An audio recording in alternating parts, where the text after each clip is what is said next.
We are talking about knowledge. None can claim to have more knowledge than Hüccetü'l-İslâm, Imam Al-Ghazali. We are in the days of his Urs.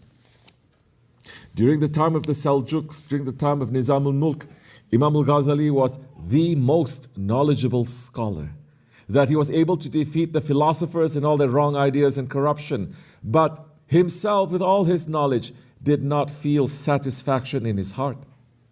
He felt something in his spirit, and all his knowledge, all his learning, all his memorization could not heal that hurt in his spirit. He looked everywhere, very scientifically, for the best way. And he decided that the best way to Allah, the best way to heal the heart and the spirit, was the way of tasawwuf. He himself is saying, writing about his experience in his book, The Salvation from Misguidance.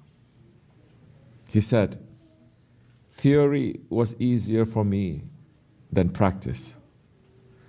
So I read so many books of tasawwuf, and about Hazrat Junaid, and Hazrat Shibli, and Hazrat Bayazid Bistami, and all the other masters. So I understood the core of their goals and learned all that could be learned of their way by study and hearing.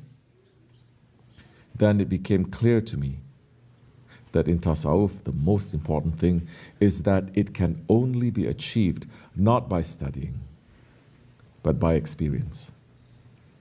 How big is the difference between knowing the definition of being healthy and being healthy?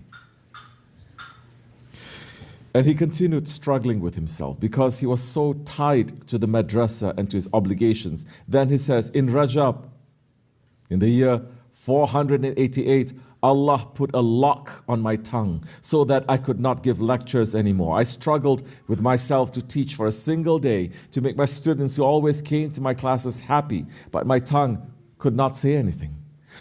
So he understood he had no taste. He had to live it. He had to experience it.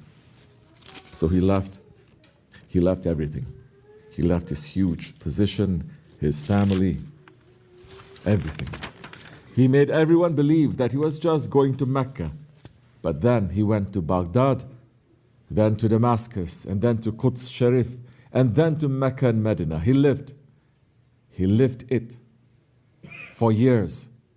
And he is saying from his experiences, I knew with certainty that the Sufis are those who uniquely follow the way to Allah. Their way of life is the best of all. Their way is the most direct of ways, and their manners are the purest. Today, truly, if you put together the insight of the intellectuals, the wisdom of the wise, and the knowledge of the scholars, all of it put together is not better than just one of the manners of the Sufis.